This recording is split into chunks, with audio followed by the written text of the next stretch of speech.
નમસ્કાર ખેડૂત મિત્રો, આપનું હાર્દિક સ્વાગત છે આપણી યુટ્યુબ ચેનલ ખેતીવાડી સમાચાર પર,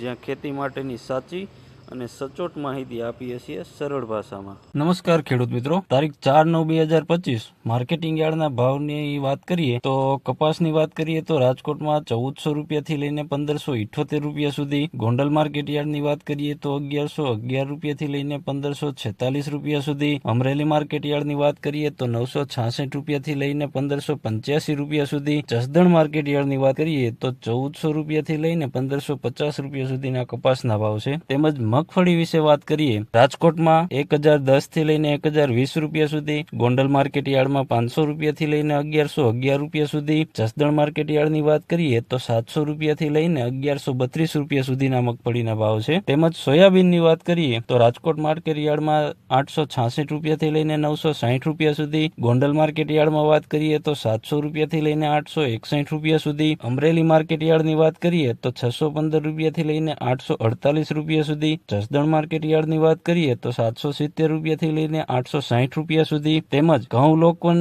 વિશે વાત કરીએ તો રાજકોટમાં 528 રૂપિયાથી લઈને 570 રૂપિયા સુધી, તેમજ ટુકડાની વાત કરીએ તો 522 રૂપિયાથી લઈને 579 રૂપિયા સુધી, ગોંડલમાં લોકવન ઘઉંની વાત કરીએ તો 536 રૂપિયાથી લઈને 570 રૂપિયા સુધી, ટુકડાના ભાવ જોઈએ તો 530 રૂપિયાથી લઈને 584 રૂપિયા સુધી, અમરેલી માર્કેટ યાર્ડમાં લોકવન ઘઉંના વાત કરીએ તો 511 રૂપિયાથી લઈને 583 રૂપિયા સુધી, ટુકડાના ભાવ જોઈએ તો 412 રૂપિયાથી લઈને 600 રૂપિયા સુધી, જસદણ માર્કેટ યાર્ડની વાત કરીએ તો લોકવનમાં 470 રૂપિયાથી લઈને 520 રૂપિયા સુધી, તેમજ ટુકડાના ભાવ 490 રૂપિયાથી લઈને 539 રૂપિયા સુધી છે।